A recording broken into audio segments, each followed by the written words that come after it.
Sir infra तो rule out हो गया। बजट आपने भी देखा है। अब बताइए कि इंफ्रा नहीं तो क्या है सही। देखिए, इंफ्रा डेफिनेटली जो है एक फोकस एरिया रहा है गवर्नमेंट का। और हमेशा हम यही देखते हैं कि देखिए, अगर जब एनालिसिस करते हैं तो पहले चीज़ देखते हैं कि सरकार क्या कर रही है, दूसरी चीज़ देखते हैं कि कंपनियां क्या कर रही हैं।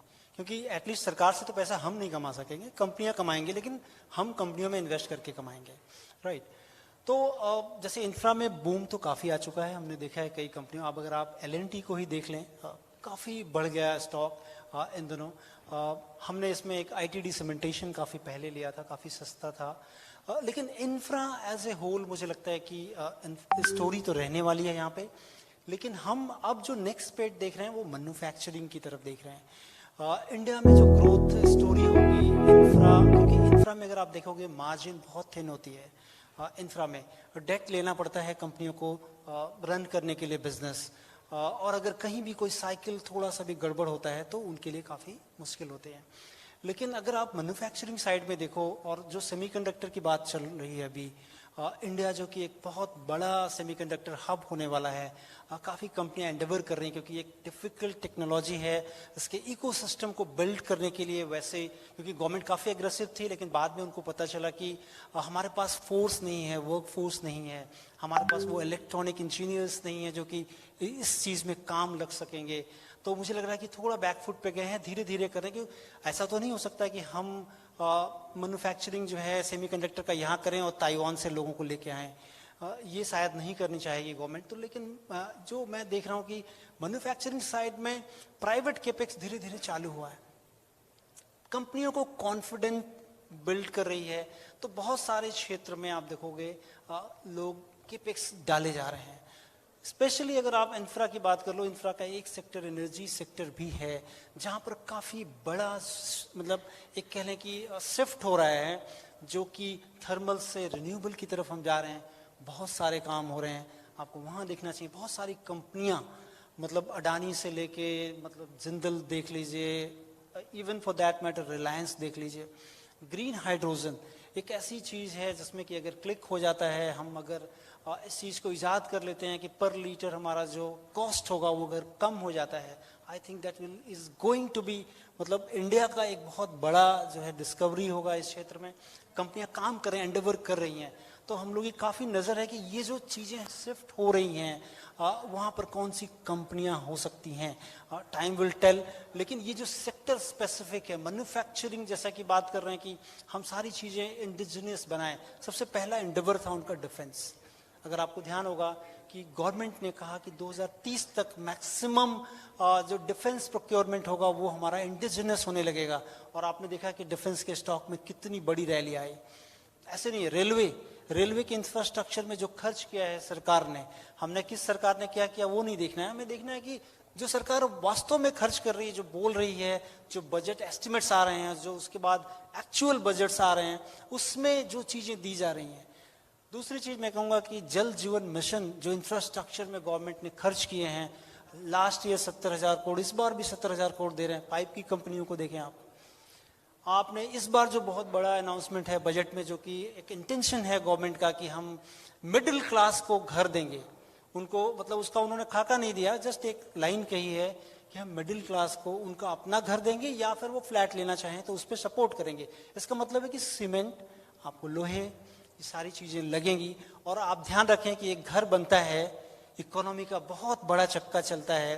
घर के साथ पेंट, मेरे एक मित्र थे पेंट कंपनी में काम करते थे, वो बोलते थे कि 1 स्क्वायर फीट भी अगर कोई इंफ्रास्ट्रक्चर बनता है उसमें पेंट लगना ही लगना है। तो पेंट की कंपनियां हैं, उसके बाद आप देखिए उसमें तार लगने हैं, उसमें AC लगनी है, उसमें बहुत सारी चीजें ये पूरा इकोसिस्टम है जो बिल्ट होगा, उसमें बहुत सारी अपॉर्चुनिटी है। लास्टली आप अगर देखें, राम मंदिर के उद्बोधन के बाद ही प्रधानमंत्री ने जो एक बड़ा अनाउंसमेंट किया, हर घर पे रूफ होना चाहिए। तो मुझे लगता है कि प्राइम मिनिस्टर को हल्के में नहीं लेना चाहिए। हम लोग काफ़ी एनालाइज करते हैं, कई बार गलती कर चुके हैं पिछली मर्तबा, तो उनकी बातों को हल्के में लिया, लेकिन बहुत सारी चीज़ें कन्वर्ट हो गई। तो मुझे लगता है कि जो हर घर पे छत पे जो 300 शायद नहीं 18,000 रुपए की बात कर रहे हैं शायद का बेनिफिट होगा, तो उसमें जो कंपनियां काम करती हैं पैनल बनाने के लिए, वॉर इंजीनियरिंग है, टाटा पावर है, ऐसी कंपनियां।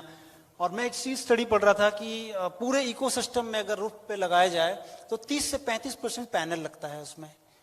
उसके बाद 8 से 12% तार लगते हैं, जो तार की कंपनियां हैं, पॉलीकैब्स, हैवेल्स, ठीक है, केआई इंडस्ट्रीज, वो केबल लगता है। उसके बाद वी गार्ड कुछ मोटर्स बनाता है उसमें, वो लगता है, कुछ बैटरीज लगेंगी। तो ये इकोसिस्टम बिल्ड होगा जिसमें कि बहुत बड़ा कंपनी, मतलब गवर्नमेंट खर्च कर रही है सिस्टम को सपोर्ट करने के लिए। तो आई थिंक ह्यूमंगस अपॉर्चुनिटीज हैं जो कंपनी काम कर रही है, हमको देखना है, प्लस वैल्यूएशन देखने हैं। जब से मोदी जी ने अनाउंसमेंट किया और अभी तक अगर आप देखेंगे सोलर की कंपनियों में ह्यूज रन अप ऑलरेडी आ चुका है। ये रिकमेंडेशन नहीं है कि आप अभी खरीदो, लेकिन जब ध्यान रखो कि वो उस जगह पे काफी अपॉर्चुनिटी बन सकती है। Gita bible of stock market, आप लोग समझ ही गए होंगे। 10 मिनट में सारे सेक्टर्स, उनके अंदर के छोटे वाले सेक्टर्स सब कवर कर दिए। एंड आई बिलीव जो भी हमारी ऑडियंस है वो मेरे जो पोर्टफोलियो पिक्स होते हैं और इन्वेस्टमेंट आइडियाज होते हैं, क्योंकि usually I don't give out trading calls, तो उनको भी कुछ ना कुछ अभी, बिकॉज दे आर वॉचिंग, कुछ एक्सपेक्टेशंस होंगी। तो एक सेक्टर है जो मैं ऐड करना चाहूंगा, और हमेशा जब भी मैं अपनी पोर्टफोलियो पिक भी देता हूं तो बहुत बेसिक बात करता हूं। You know I am not that much into numbers. हमने इंफ्रा की बात कर ली, हमने डिफेंस की बात कर ली, सबकी बात कर ली है।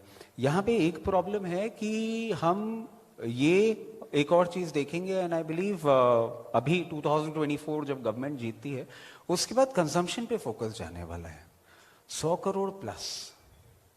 और कंजम्पशन का हमारा जो ग्रोथ है, because of like any reason, चाहे इन्फ्लेशन के कारण हो या कोविड में जो जॉब लॉसेस हुए, जो लाइफ लॉसेस हुई, अभी तक फैमिलीज उससे रिकवर नहीं कर पा रही हैं। बट जब तक हमारे देश में कंजम्पशन को बूस्ट नहीं मिलेगा, because India as a country, अभी हम इन्वेस्टमेंट्स की बात कर रहे हैं, बट हम ये ना भूलें जो पॉपुलेशन हम कमांड करते हैं, जितना यूथ हम कमांड करते हैं, हमको अपनी इकोनॉमी को आगे ड्राइव करने के लिए कंजम्पशन को बूस्ट देना पड़ेगा, जो हम लोग की अभी सिचुएशन है।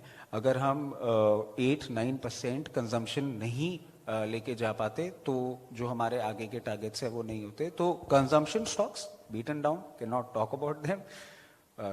तो consumption is my bet on new growth story. Anything that you would like to add, Gandharva?